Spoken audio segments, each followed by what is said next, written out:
Why do you think there's been this increase in anti-Semitism from Charlottesville to Pittsburgh to here? I really don't know. I just know that anti-Semitism has been going on for thousands of years. And it is going on all over the world. Every single day I get an email from our National Jewish Agency who gives us descriptions, stories of anti-Semitic incidents in the United States, anti-Semitic incidents internationally. So if people don't think it's real every single day. And then when you add the other instances of racism and all those other kinds of things, there's a lot of hate in this world. And we work with partners to try to help subdue that if we can.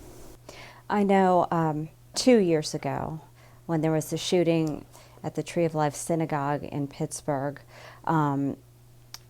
you felt very personal when that happened. You had a family member in Pittsburgh during that day. Tell me about how that transpired that day for you, and you were headed to Pittsburgh.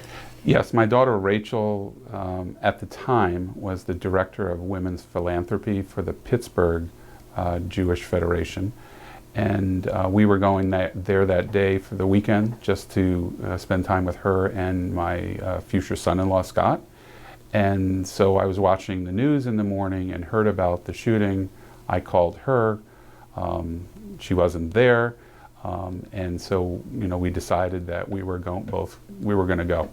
I spent much of the day talking with staff back here about what our responses were.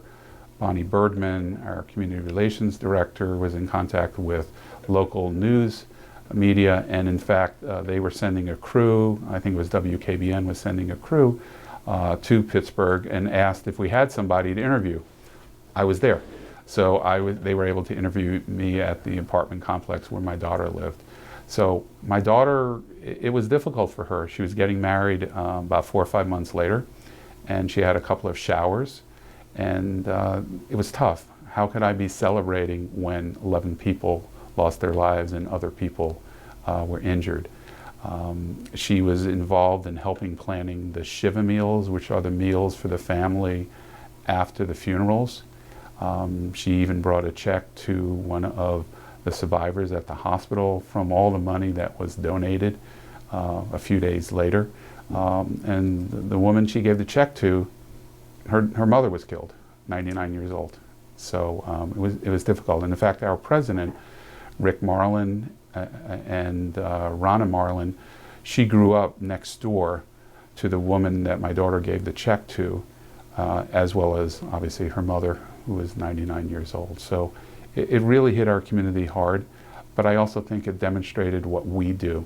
We've created some wonderful relationships, established relationships in the community with many interfaith groups, many community organizations. So 4 or 5 days later at Temple LMF following the shooting, we had over 600 people there for a vigil, paying respect to the survivors, showing solidarity that this doesn't happen in our town.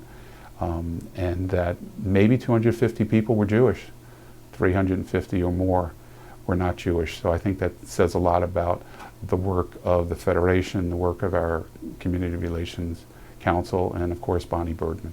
Tell me about how you found out about the threat to our own JCC. It was interesting. I'm a member of Congregation Road of Shalom, and we were having an outdoor service out in, I think it was in Salem. And I'm about 500 feet from the person's home, and I had 4 people in the car, including my wife, and our JCC director at the time, Mike Rawl. He just left our agency yesterday. He's now going to be the CEO of 2 JCCs in Buffalo, New York. He called me and he said, "Andy, I need to talk to you." And I said, "I have some people in the car." He said, "Can you call me back?" So I said, "Not a problem." So I dropped them off, and in 30 seconds, he filled me in on exactly what happened. And within 2 hours, I had our senior staff in my office, along with our president by phone. And again, Rob Elston not only is our security coordinator director, he's also a part-time policeman out in Newton Falls. If I get that wrong, I apologize. I think it's out in Newton Falls. And so he helped work this through with us. We talked to the FBI. We called the Pittsburgh Federation. I know Jeff Finkelstein well, and he, of course, had been through that no less than 10 months later. Thankfully, we did not have, a shooting, but we had a potential shooting here, and a lot of work was done. And within 5 or 6 hours, the gentleman was arrested, and he's still in jail. Almost a year and a half later, and I know as of today he's due to go to trial on December 15th.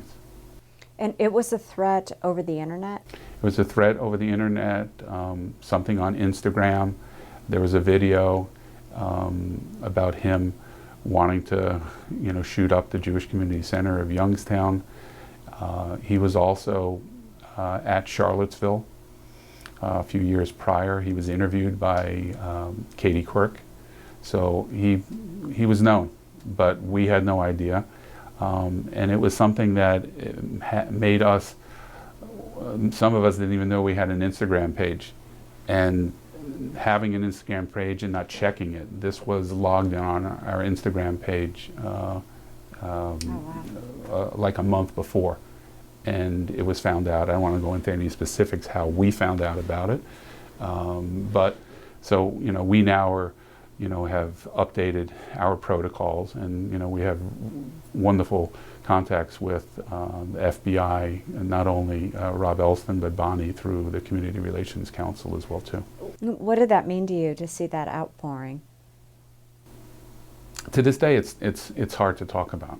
It really is. I just know that's one of the moments that I'm most proud of, working for the Jewish Federation, that we were here when it was like the lowest time for some people.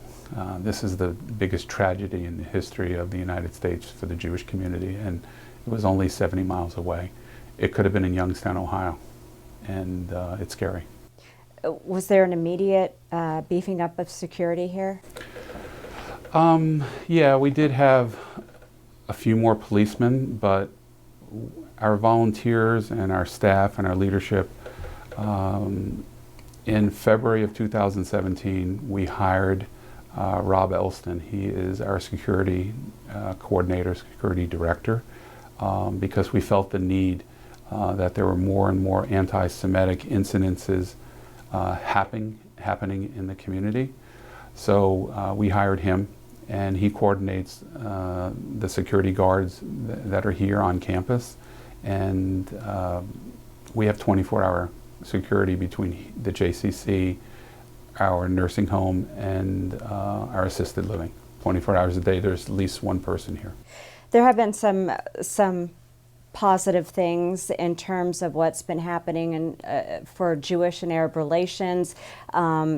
Some of the recognition of Israel and the capital moving to Jerusalem. What's your thoughts on that, on where things stand, and do you feel this is a positive direction? Well, it depends on who you talk to. Not all Jewish people have the same opinion. I think the administration did some things that they thought would advance the peace process, and one of those things was to move the embassy from Tel Aviv to Jerusalem, that no other president was willing to do over the last X number of years.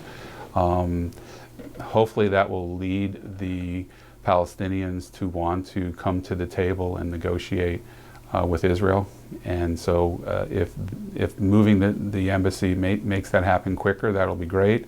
But also the administration has helped bring some of the other countries, Arab countries, to make peace with Israel, and now we're seeing, direct ties, diplomatic relations being established, flights restored and now going to these countries. So there's going to be a win-win for Israel and these other countries. So it's a breath of fresh air for that to take place, but it's just part of the puzzle, and hopefully the Palestinian question will be dealt with, but it has to be dealt with through direct negotiations.